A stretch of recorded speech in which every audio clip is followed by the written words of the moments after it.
Hi students, good morning to all of you.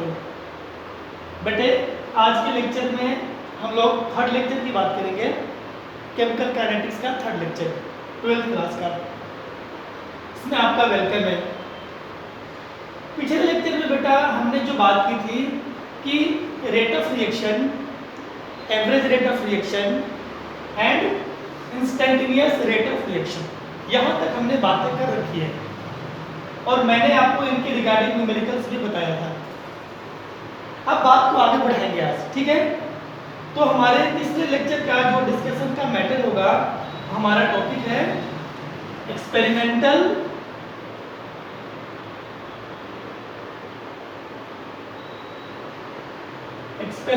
Rate low equation. Experimental rate low equation, जो कि बहुत ही important है। ये competition point of view और board दोनों की रिगार्डिंग वेरी वेरी इंपॉर्टेंट है। इसके अंदर जो टर्म्स आएंगे हमारे पास, ऑर्डर ऑफ रिएक्शन आएगा, ठीक है, कई सारी बातें आएंगी जो अपने आप में बहुत इंपॉर्टेंट होते हैं। तो आप पूरे लेक्चर को आप केयरफुली वॉच करेंगे, ठीक है। एक्सपेरिमेंटल रेट लो इक्वेशन होता है क्या?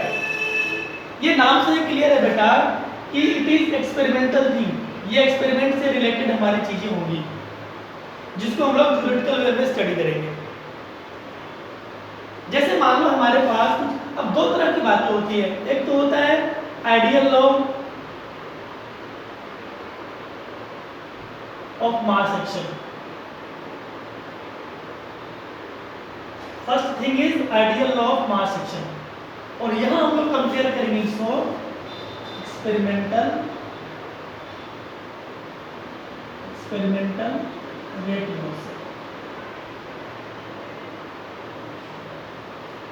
मतलब ये हमारा एक थ्योरेटिकल रेट लॉ है और ये हमारा एक्सपेरिमेंटल रेट लॉ है। अब दोनों की क्या मेन बातें हैं वही हमें यहाँ पर डिस्कस करने वाले हैं।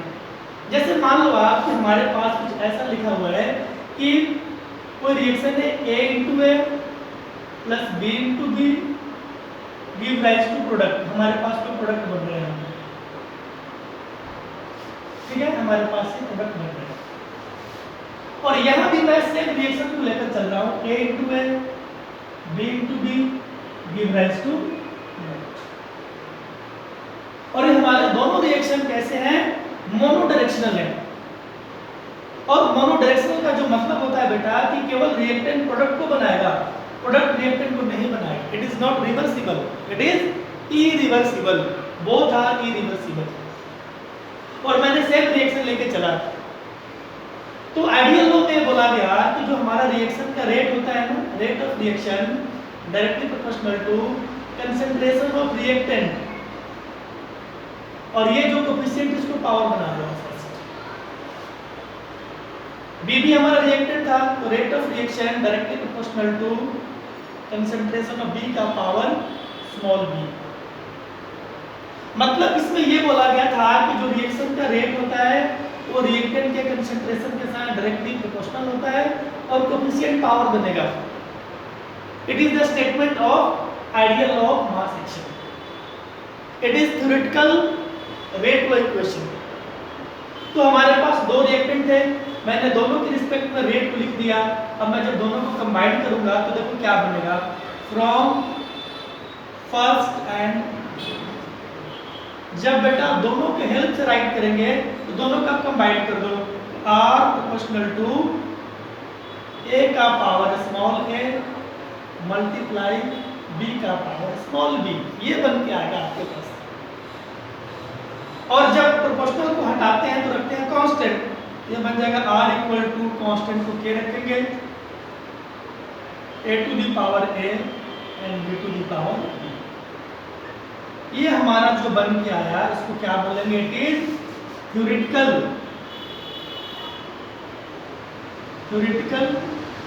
रेट लो इक्वेशन। हमने इसको डिराइव जो किया है वो थ्योरी के बेस पर डिराइव किया है, according to law of mass action के अकॉर्डिंग डिराइव किया है। मतलब इसमें ये जो सीधी सी बात है कि रिएक्शन का रेट कंसंट्रेशन पे डिपेंड करेगा और कोफिशिएंट पे डिपेंड करेगा। जितना ज़्यादा कोफिशिएंट होगा उतना ही रेट फास्ट होगा। पर जब इस चीज को एक्सपेरिमेंटली देखा गया तो ये बात कई जगह फॉलो हो ही नहीं रहा था। मतलब मोस्ट ऑफ द केस में तो सही होता है कि ये बात बिल्कुल जैसे इसमें बोला गया वैसा ही आएगा, लेकिन कुछ ऐसे भी केसेस है बेटा जहां पे बात फॉलो नहीं होता।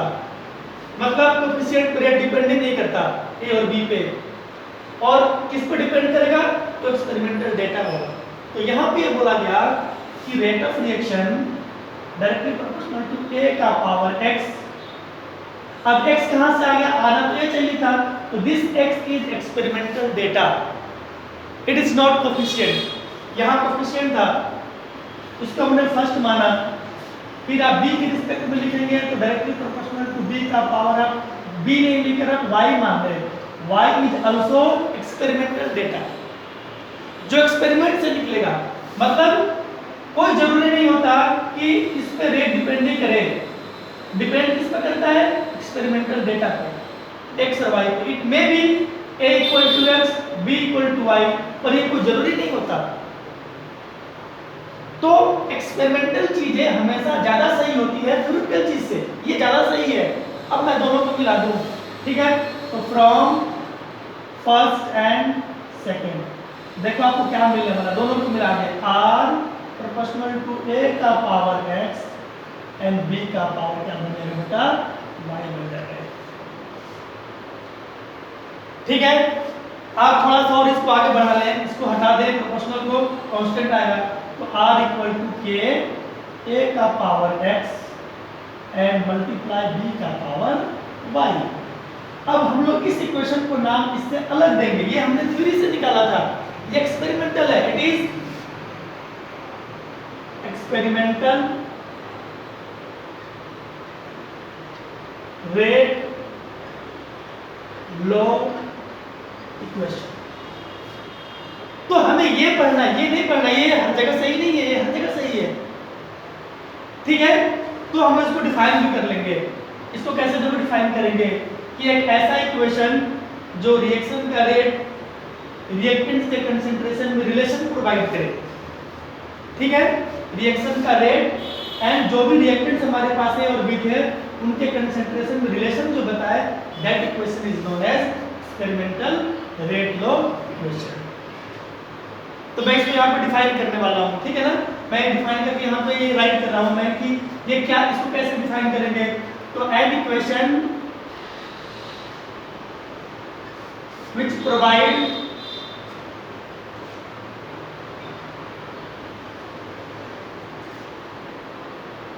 relation between an equation which provide relation between the rate of reaction and concentration of reactants and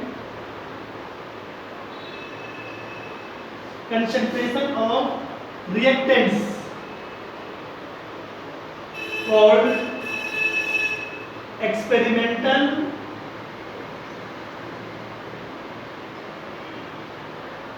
rate law equation, rate law equation। ठीक है, तो जो मैंने चीजें डिराइव की थी उसको हमने एक्सप्लेन कर दिया वर्ड्स में। This is the experimental rate law equation. अब यहां से बात को आगे बढ़ाएंगे, पर एक बार आप इसको राइट डाउन करें।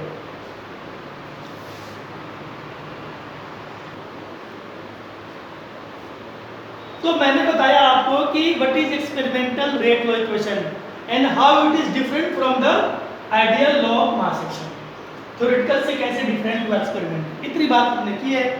और मेरे पास जो फाइनल इक्वेशन आया था बेटा वो था r equal to k a का power x multiply concentration of b का पावर y। इसको आप मान लीजिए आपका इक्वेशन पहला है।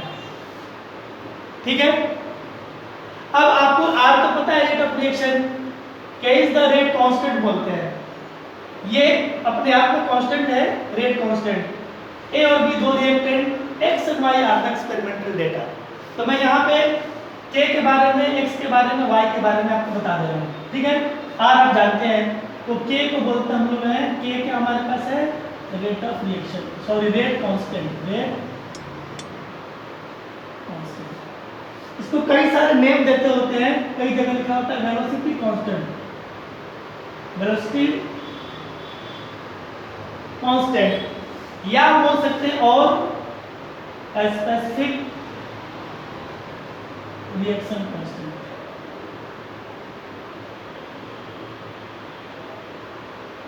कई सारे नेम से जानते हैं। एक्स और वाई क्या है, they are the experimental data, experiment से निकालेंगे इनको। X and y are experimental, they are experimental data. अब कैसे निकालेंगे एक्स और वाई को, ये हमारा ये न्यूमेरिकल में आ जाएगा इसी चैप्टर में, ठीक है। तो अब सबसे पहले तो हमें इसके बारे में ही जानना है, व्हाट इज दिस के है क्या। मैं बात करता हूं यहाँ पर रेट कांस्टेंट, रेट कांस्टेंट, इसको के से डिनोट कर रहे। आप इनमें से कोई भी नेम इसका ले सकते हैं, दे ऑल आर फेमस, पर ज्यादा मोस्ट फेमस होता है रेट कांस्टेंट के। तो ये नाम से ही क्लियर है कि हर रिएक्शन का एक फिक्स वैल्यू होगा। अगर आपने इस इक्वेशन में इस के को डिफाइन करना है तो उसके लिए इसके साथ वाले जो क्वांटिटी आप देख रहे हो, ए का कंसंट्रेशन, बी का कंसंट्रेशन, इसको 1 1 मानना पड़ेगा। इसको 1 कर दो, इसको 1 कर दो। जाहिर सी बात है जब ये दोनों 1 होंगे तो आर और के दोनों बराबर हो जाएंगे। ये सिंपल सी बात है, जिसको डिफाइन करना होता है उसके साथ वाले को यूनिट मानना होता है। तो मैंने इसको 1 मोल पर लीटर किया, इसको 1 मोल पर लीटर किया, तो आर बराबर के बनेगा। मतलब वैसे केस में जो रेट आएगा, that rate is known as rate constant. कब, जब सारे रिएक्टेंट का कंसंट्रेशन यूनिट हो। ये बात तो हमने इक्विलिब्रियम में भी पढ़ा हुआ था। तो मैं अब के को डिफाइन करने वाला हूं कि the rate of reaction, the rate of reaction at unit concentration, unit concentration of all reactants is known as rate constant, rate constant। तो बेटा अगर मैं ऐसा मान लूं, देखो इफ अगर हमारे पास कैसा हो जाए कि A का कंसंट्रेशन बराबर B के हो जाए और ये कितना हो जाए, 1 हो जाए, 1 मोल पर litre, the unit of concentration is mole पर लीटर।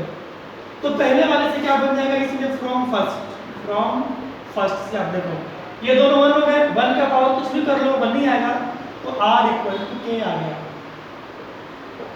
इसी को तो मैंने यहाँ पे राइट किया हुआ है डेफिनेशन में कि हमारे पास रिएक्शन में जितने भी रिएक्टेंट्स होंगे उनका कंसंट्रेशन अगर मैं यूनिट कर दूं तो हमें जो रेट मिलेगा, that rate is equal to rate constant, के से इसको डिनोट करते हैं, दोनों बराबर होगा, ठीक है। ये थी हमारे पास बात। और अगली जो बात इसमें होती है रेट कांस्टेंट के रिगार्डिंग, कि रेट कांस्टेंट को अगर आपको चेंज करना हो, किसी भी रिएक्शन का रेट कांस्टेंट एक फिक्स वैल्यू होता है और ये केवल टेम्परेचर के साथ वेरी होता है। रेट कांस्टेंट को बदलने का एक सिंगल तरीका है कि आप रिएक्शन का टेम्परेचर बदल दें। अदरवाइज कोई भी ऐसा सिंगल मेथड भी नहीं है जहां पे के का वैल्यू उसके साथ वेरी करेगा। तो रेट कांस्टेंट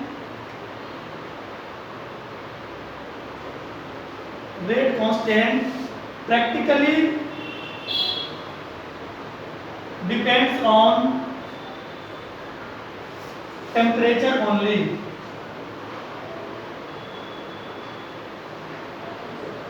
हमारा जो रेट कांस्टेंट है वो केवल और केवल किस पर डिपेंड करेगा, टेम्परेचर पर डिपेंड करेगा। लेकिन रेट तो कई सारा चीज पर डिपेंड करता है।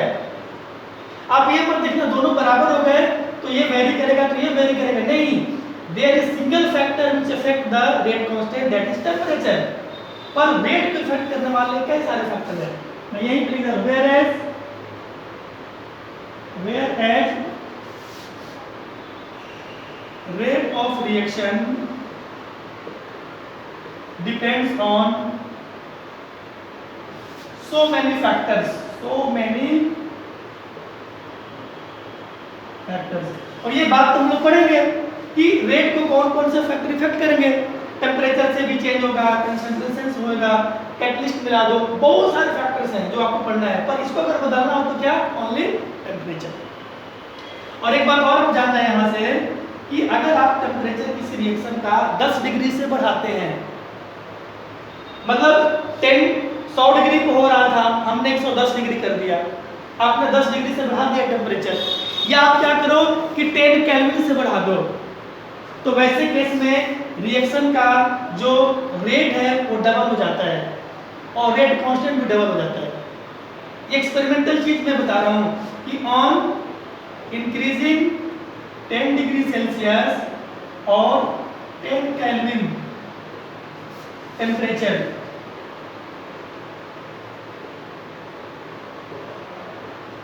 rate of reaction and rate constant and rate constants become double और ट्रिपल जनरली डबल ही होता है, लेकिन कई सारे केस में ट्रिपल भी होता है। ठीक है, तो आपका डबल रेट कब होगा, ट्रिपल रेट कब होगा, या ये कब डबल ट्रिपल होगा, जब आप टेम्परेचर को इतना से बढ़ाएंगे, या तो 10 डिग्री से बढ़ा दीजिए आप, नहीं तो आपको बढ़ाना है 10 केल्विन से। तो ये हमारे पास रेट कांस्टेंट के रिगार्डिंग बातें थी। ठीक है, इसको भी एक बार आप राइट डाउन कर ले और बात को फिर आगे बढ़ाएंगे।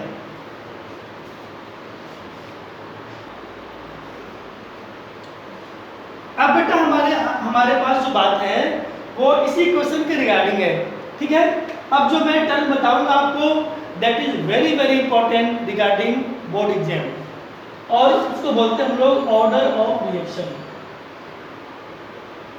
ऑर्डर ऑफ रिएक्शन, ये रिएक्शन के ऑर्डर से क्या मतलब होता है, वेरी वेरी इंपॉर्टेंट।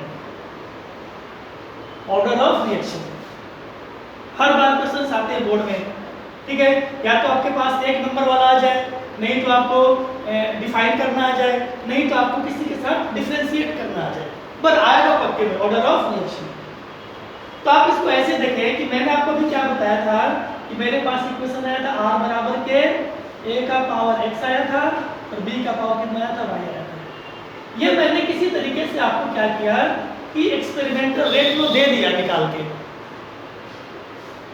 x और y का वैल्यू भी कुछ होगा उसको मैं यहाँ पर पुट कर दूंगा, पर मैंने यहाँ पे इन जनरल x और y मान लिया। तो ऑर्डर का मतलब होता है बेटा कि एक्सपेरिमेंटल रेट लो इक्वेशन में जो रिएक्टेंट का पावर आप देख रहे हैं, x यहाँ पे और y यहाँ, इन दोनों को जोड़ दीजिए, आप ऐड कर दो। अगर आपको किसी इक्वेशन का एक्सपेरिमेंटल रेट लो गिवन है, तो जब पावर को जोड़ते हैं ना, रिएक्टेंट का जो पावर है कंसंट्रेशन का, उसको जब जोड़ेंगे x plus y, then that give the value of order of reaction। तो हमारा यहाँ पे जो रिएक्शन है वो x प्लस वाई ऑर्डर का है, x के रिस्पेक्ट में x ऑर्डर का, a के रिस्पेक्ट में x ऑर्डर का, b के रिस्पेक्ट में y ऑर्डर का, एंड अगर मेरे से पूछे कि ओवरऑल ऑर्डर बताओ, देन x प्लस वाई। ठीक है, तो मैं यहाँ पे देखो क्या इसको कैसे डिफाइन करने वाला हूँ इस चीज को, कि the sum of power of concentration of reactants, the sum of power of concentration of reactants in experimental rate law, in experimental rate law equation, rate law equation is called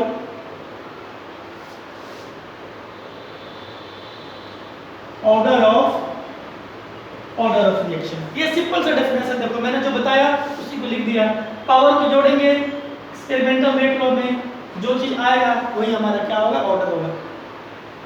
और अगली बात जो इसमें होगी बेटा हमारे पास इसके रिगार्डिंग कि ये चीज, ये पूरा चीज तो एक्सपेरिमेंटल है, एक्सपेरिमेंटली आप निकालेंगे तो जाहिर सी बात है कि ऑर्डर ऑफ रिएक्शन भी एक एक्सपेरिमेंटल कॉन्सेप्ट होगा, इसको थ्योरी से नहीं बता सकते। ठीक है, तो order of reaction is experimental concept, it is experimental, theoretical नहीं है, कैसा है, एक्सपेरिमेंटल। क्योंकि जब ये एक्सपेरिमेंटल है तो इसी पर डिपेंड कर रहा है ऑर्डर। तीसरी बात आप देख लें कि कई बार आपको ऑर्डर 0 मिलेगा, कई बार फ्रैक्शन में मिलेगा, कई बार आपको होल नंबर मिलेगा। तो order of reaction, order of reaction में बी 0, फ्रैक्शनल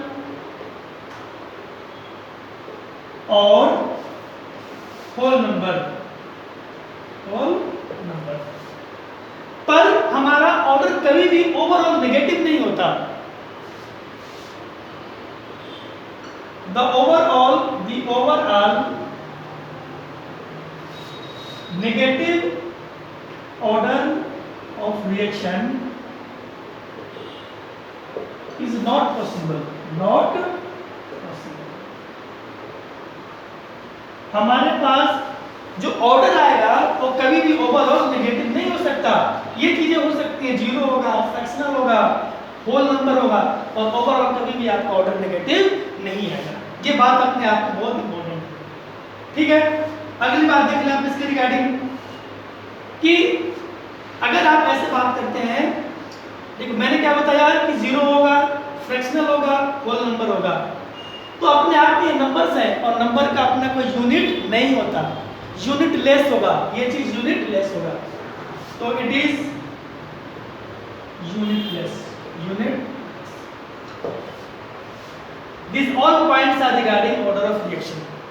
अब एग्जांपल के तौर पर अगर आप देख ले, यहाँ पे मैं एग्जांपल की अगर बात करूं तो मेरे पास दिया हुआ था r बराबर के a का पावर x एंड b का पावर मैंने क्या लिखा था y। तो मैं क्या लिखने वाला हूं यहाँ पे, a के रिस्पेक्ट में x ऑर्डर, ठीक है, b के रिस्पेक्ट में y ऑर्डर, और मैं ओवरऑल पूछ लूं तो x प्लस y ऑर्डर, ठीक है।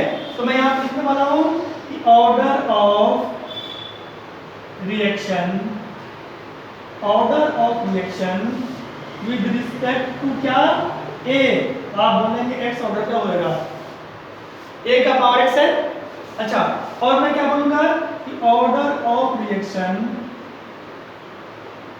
Order of reaction with respect to, अगर मैं b बोलूं तो आप क्या बोलेंगे, b का पावर चेक करेंगे आप, y हो गया, एंड ओवरऑल, ओवरऑल ऑर्डर, तो मैं दोनों को जोड़ दूंगा, x प्लस y हो जाएगा, ठीक है।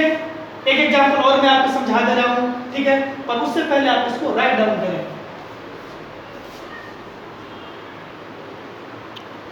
अब बेटा आप इसी चीज को एक दूसरे एग्जांपल से आप समझें, ठीक है, कि हमें इसके बेस्ट कैसा क्वेश्चन पूछ सकता है हमसे। तो अगला एग्जांपल मैं बता रहा हूं कि मेरे पास दिया हुआ है कि r बराबर k, ठीक है, और a का पावर मेरे पास है 3/2, ठीक है, और मेरे पास b का पावर बेटा दिया हुआ है कितना, 1/2। ये हमारे पास एक्सपेरिमेंटल रेट लो दिया हुआ है और हमें बताना है कि ओवरऑल ऑर्डर कितना होगा, तो जोड़ दो दोनों को, ठीक है ना। तो मैं क्या लिखूंगा यहाँ पे कि order of reaction with respect to a, अगर मैं बोलूं तो आप बोलेंगे 3/2 ओवर का होगा, मतलब 1.5, फ्रैक्शनल तो हो ही सकता है, तो ऐड आपको। फिर मैं यहाँ बात करने वाला हूँ order of reaction with respect to, अगर आप b बात करेंगे तो क्या बोलेंगे आप, हाफ, और हाफ का मतलब 0.5। फिर मेरे से ये पूछ ले कि ओवरऑल, ओवरऑल ऑर्डर, तो हमें क्या करना पड़ेगा, दोनों के पावर को ऐड करना पड़ेगा, 3/2 प्लस 1/2 कितना होगा, 4/2, कितना, सेकेंड ऑर्डर बन गया, हमारे पास क्या बन गया, सेकेंड। तो हमें तो first order, second order, zero order इनके बारे में पढ़ना ही है, और हमें डायरेक्ट अगर रिएक्शन का एक्सपेरिमेंटल रेट दिया हो तो हम एक पर्टिकुलर के कंपोनेंट में ऑर्डर बताएंगे, ठीक है, या हम ओवरऑल भी ऑर्डर जोड़ के बता सकते होते हैं। आगे बात समझ में आपको? ठीक है, इसको आप राइट डाउन कर लें और उससे पहले एक और एग्जांपल आप समझ लें। मेरे पास लिखा हुआ है कि x के रिस्पेक्ट में आपके पास वन फर्स्ट ऑर्डर है, फर्स्ट ऑर्डर, ठीक है, y के रिस्पेक्ट में हमारे पास कितना है, सेकेंड ऑर्डर। तो आप एक्सपेरिमेंटल रेट लो लिखे, राइट एक्सपेरिमेंटल रेट लो। तो क्या करेंगे आप, देखो सॉल्यूशन इसका कितना सिंपल होगा, R बराबर के, यहाँ A और B था रिएक्टेंट और यहाँ पे कौन है, X एंड Y है, तो X का पावर करेंगे आप, कंसंट्रेशन लिखेंगे 1, ये 1 हो गया, और आप Y का पावर क्या लिखेंगे, डैश। ओवरऑल ऑर्डर पूछ ले आपसे, ओवरऑल ऑर्डर, तो आप क्या करेंगे, इन दोनों को ऐड कर देंगे और बोलेंगे कि हमारे पास ये थर्ड ऑर्डर का बन जाएगा। इतनी सी बात है, ठीक है। तो एक बार आप यहाँ तक करें, हम लोग कल इस पे बेस्ड न्यूमेरिकल्स करेंगे कि आखिर अगर एक्सपेरिमेंटल डेटा दिया हो तो हम पावर को कैसे फाइंड आउट करेंगे। ठीक है बेटे, आप काम को यहाँ तक फिनिश करें, ठीक है, थैंक यू।